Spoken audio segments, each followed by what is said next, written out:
Hello, আজকের ভিডিওতে আমি দুটো টপিকে কথা বলব। একটা হলো জব লস, আরেকটা হলো এআই। আমি যা দেখেছি, যা শিখেছি, যা পড়েছি এই ফিল্ডে আমি আছি। ইভেন এটা আইটি ফিল্ডে মেইনলি আমি করছি। যারা আইটি ফিল্ডে কাজ করতে চায় বা যারা করছে তারা রিলেট করতে পারবে। আদারওয়াইজ যাদের ইন্টারেস্ট আছে তারা একমাত্র এটা রিলেট করতে পারবে।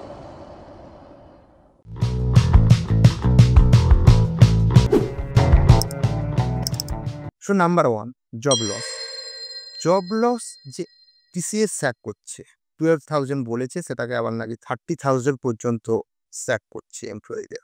I am not sure what happen, but sack তো হচ্ছে, লে অফ তো হচ্ছে। সব জায়গাতেই লে অফ হচ্ছে। Microsoft, cook, everywhere.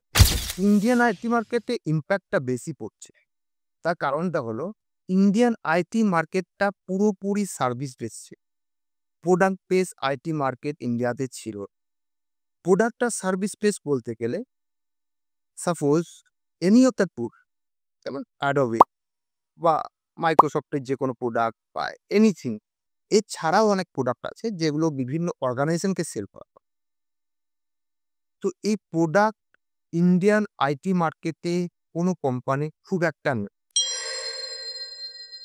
এরা কি করতো, ইউএসএ বা ওয়েস্টার্ন কান্ট্রির কাছ থেকে এই কন্ট্রাক্টটা নিত এবং তাদেরকে সার্ভিস দিত যে তাদের একটা সফটওয়্যার চাই, সেই সফটওয়্যারটা এরা বানিয়ে দেবে এবং তারপরে যা প্রবলেম হচ্ছে এরা সেটার উপর সাপোর্ট দেবে। এছাড়া কিচ্ছু করতো না। তো স্বাভাবিক ব্যাপার, এটা তো সাস্টেন করতে পারে না বেশি দিন। সার্ভিস বা এই সাপোর্ট এটা সাস্টেন করতে পারে। মেন ইস্যুটা হলো ইন্ডিয়ার এই জায়গা। ইন্ডিয়ার কোনো আইটি প্রোডাক্ট নেই। না কোনো সার্চ ইঞ্জিন আছে, না কোনো ভিডিও শেয়ারিং প্ল্যাটফর্ম আছে, না কোনো সোশ্যাল নেটওয়ার্ক আছে, কিচ্ছু নেই। না কোনো ম্যাপ আছে, কিচ্ছু নেই। যদি আপনার মনে হতে পারে যে এগুলো করার কি দরকার? বাকি যে ফিল্ডগুলো আছে, যদি আমি বলি যে ইলেকট্রিক্যাল, মেকানিক্যাল, সিভিল যে ফিল্ডগুলো আছে, তো ওগুলো একটা অটোনমাস বডি। তো সেই ক্ষেত্রেও ইন্ডিয়াতে স্টিল প্ল্যান্ট অনেক আছে, থার্মাল প্ল্যান্ট অনেক আছে। ইভেন ইলেকট্রিক্যাল ইকুইপমেন্ট বানানোর জন্য ফেলের মতো ইন্ডাস্ট্রি আছে, হেভি ইন্ডাস্ট্রি আছে। ফার্মাসিউটিক্যালও প্রচুর ইন্ডাস্ট্রি আছে। ইভেন নাম্বার 1 ইন্ডিয়া মেডিসিন ট্রান্সপোর্টে। কিন্তু এই আইটিতে শুধুমাত্র সার্ভিস দিয়ে গেছে, যেটা ছিল ইন্ডিয়ার সবথেকে বড় মিস্টেক। এখানে ডেফিনিটলি গভর্নমেন্টের একটা ফল্ট আছে। কারণ গভর্নমেন্ট ইনিশিয়েটিভ নেয়নি। তারা জাস্ট ট্যাক্স নিয়ে গেছে। ইন্ডিয়ার জিডিপিতে 13% কন্ট্রিবিউট করে আইটিএস সার্ভিস। এই 13% এর মধ্যে যদি 1% ও ইনভেস্ট করতো কোনো একটা প্রোডাক্ট বিল্ড করার জন্য ফর দ্য নেশন, আজকে ইন্ডিয়ান আইটি মার্কেট এতটা ভোলাটাইল হতো না। এগুলো তো গেল একটা পারপাস। এছাড়াও আচ্ছা, এর সাথে আরো একটা পারপাস আছে, আর একটা কজ আছে যে এই আইটি মার্কেট যে সার্ভিস বা সাপোর্ট প্রজেক্ট যাওয়ার আরো একটা কারণ হলো যে এখন ইন্ডিয়ার সাথে ভালো কম্পিট করছে শ্রীলঙ্কা, ভিয়েতনামের মতো কান্ট্রি। তারা অনেক চিপ, অনেক সস্তায় এই সার্ভিস প্রোভাইড করছে, যে কারণে ইন্ডিয়া থেকে এগুলো প্রজেক্টগুলো শিফট করছে অন্য কান্ট্রিতে। সেকেন্ড হলো এআই। এআই এর জন্য যে জব যাচ্ছে এটা ফর শিওর। এটা নিয়ে কোনো ডাউট নেই যে এআই আসার জন্য জব কাট হচ্ছে, জব রিডিউস হচ্ছে। এটা ট্রুথ। এটা কোনো মিথ নয়, এটা বাস্তব, এটা রিয়েল, এটা হচ্ছে, এটা হবে। এখনো পর্যন্ত এআই কোন জায়গায় যাবে সেটা আমি জানি না। অনেকেই জানে না। যারা এক্সপার্ট আছে, আমি অনেক আর্টিকেল বা ব্লগ পড়েছি, সব ভুলভাল বকছে। কারোর কাছে কোনো আইডিয়া নেই যে এআই কোন জায়গায় আমাদের এই আইটি জব মার্কেট বা এন্টায়ার যে সিস্টেমটাকে আছে কোন জায়গায় নিয়ে যাবে, এটা কারোর পক্ষে এই মুহূর্তে বলাটা সম্ভব নয়। ইভেন যারা এআই বানিয়েছিল, যে কোনো একটা প্রোডাক্ট বানানোর পর একটা রেগুলেটরি বডি থাকে যারা অডিট করে তারপর অ্যাপ্রুভাল দেয়। তো যারা এআই বানিয়েছিল তারা 2 ইয়ার্সের জন্য বা একটা টাইম স্প্যানের জন্য এআইকে ডেভেলপ করা বন্ধ করে দিয়েছিল। বাট দে আর অলসো সব যে এআই তারা যে জায়গায় ছেড়েছিল ডেভেলপমেন্ট, তার থেকে অনেক বেশি এগিয়ে গেছে। অটোমেটিক দে আর লার্নিং অনেকটাই এগিয়ে গিয়েছে। এআই দিয়ে এখন দুটো মেন এআই টুল মার্কেটে এসছে। আর দুটো ডোমেন, টুল নয় ডোমেন। একটা হলো জেনারেটিভ এআই, যেটা সবাই আমরা ইউজ করছি। সে ChatGPT হোক, Copilot, DeepSeek, Grok AI, Meta Llama বা Gemini AI, হোয়াটএভার। আরেকটা হচ্ছে এআই এজেন্ট, যেটা সহজে আমরা অনেকেই জানি না। তো জেনারেটিভ এআই আমরা যে কাজগুলো করতাম সেটাকে অনেক ইজি করছে। বাট জব লস যেটা হবে বা যদি এর থেকে ভালো কিছু হয়, সেই কাজটা করবে AI agent, not generative AI. Generative AI definitely help.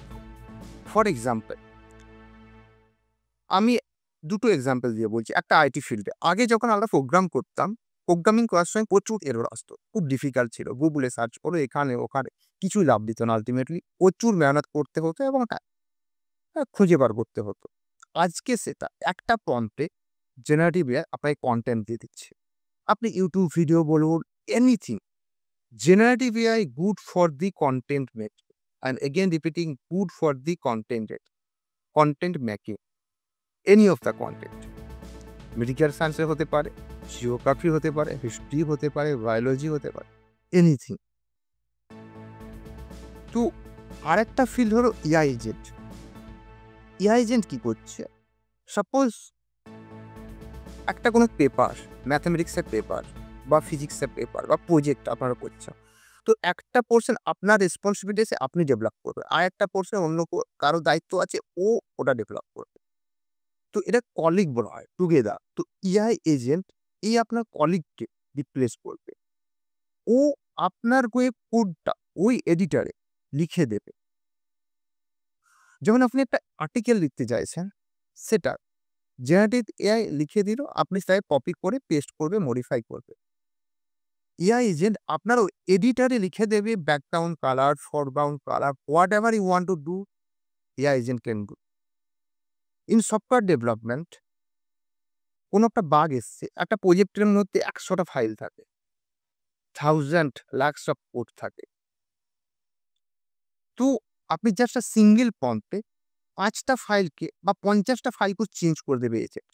তো জেনারেটিভে আপনাকে সাজেশন দেবে, আপনাকে ওপিনিয়ন দেবে, বাট এজেন্ট ওই কাজটা করে দেবে। সো এজেন্ট অনেক কিছুকে রিপ্লেস করতে পারে। সাপোর্ট যারা বিভিন্ন কল সেন্টারে বা যেকোনো জায়গায় সাপোর্টের L1, L2, L3, L0 এগুলো হয়। তো এই L0, L1 সাপোর্টের অলমোস্ট 80% জব থাকবে না, এটা for sure. Data entry operator বা ডেটা এন্ট্রি টাইপের যে জবগুলো হয় with the minimum logic set, Excel operation kind of things, এগুলো মিনিমাইজ হয়ে যাবে। অনেক কম পরিমাণে হায়ারিং হবে এবং এমপ্লয়ি নাম্বার অনেক কমে যাবে। সো এই দুটো জন্য জব মার্কেটে ইম্প্যাক্ট করছে। So what next? অনেস্টলি বলতে গেলে আমি নিজে আইটি ডেভেলপার। আমি নিজেই জানি না যে টুমোরো কি হতে পারে। I have no idea, no clue. But হ্যাঁ, একটা কথা বলতে পারি যে আমার এই সাইডে দেখা যাচ্ছে না বেশ কিছু গ্রে হেয়ার হয়েছে। অ্যাকচুয়ালি যখন কাজ শুরু করেছিলাম সে সময় এত টেকনোলজি ছিল না। প্রচুর গুগল সার্চ করতে হতো। তো এই জেনারেটিভ এআই বা এআই এজেন্ট আসার পরে আমাদের যে এফোর্টটা লাগতো, সে এফোর্টটা অনেক কম হয়ে গেছে। অনেক কম মানে অনেক কম হয়ে গেছে। যদি সিম্পল একটা এক্সাম্পল দিয়ে যদি আমি বলি, যে যাদের বাড়িতে টিউবওয়েল বা কুয়ো আছে, জল তুলতে যতটা কষ্ট হয় আর ট্যাপ খুললে জল পড়তে, ট্যাপটা খুলতে আর জলটা ভরতে যে পরিমাণ কষ্ট করতে হয়, সেই কষ্টটা আজকে জেনারেটিভ এআই বা এআই এজেন্ট আসার জন্য একটা আইটি এমপ্লয়ি লাইফে এসছে। মিন হেডেক বা স্ট্রেস কমে গেছে, ওয়ার্কলোড কমে গেছে। এটা ভালো জিনিস। কিন্তু ফিউচার কতটা secure, I don't no. Everything is blur. So হ্যাঁ, আরেকটা পয়েন্ট, যারা জুনিয়র আছে, যারা এখন কম্পিউটার সায়েন্সে পড়ছে বা পড়ার প্ল্যান করছে, তারা যদি ভাবে যে এআই দিয়ে সবকিছু হয়ে যাচ্ছে, শেখার দরকারটা কি? ইটস লাইক আগে একটা এরকম জোকস ছিল, অনেকে বলতো যে, "When we have storage device, then why should I memorize the things?" এটাও ভুল। আর এআই এসেছে বলে যে অ্যালগোরিদম বা আইটির যে সাবজেক্টগুলো আছে সেগুলো আমি শিখবো না। এটা আরও বড় ভুল। এআই যতই আসুক না কেন, যে যারা পড়াশোনা করছে, যে একাডেমিক সিলেবাস আছে ওটাকে পড়তে হবে। তারপর কোনো না কোনো একটা ভার্টিক্যাল ঠিক ক্রিয়েট হয়ে যাবে। আই ডোন্ট নো কি ক্রিয়েট হবে, বাট হবে। Thank you.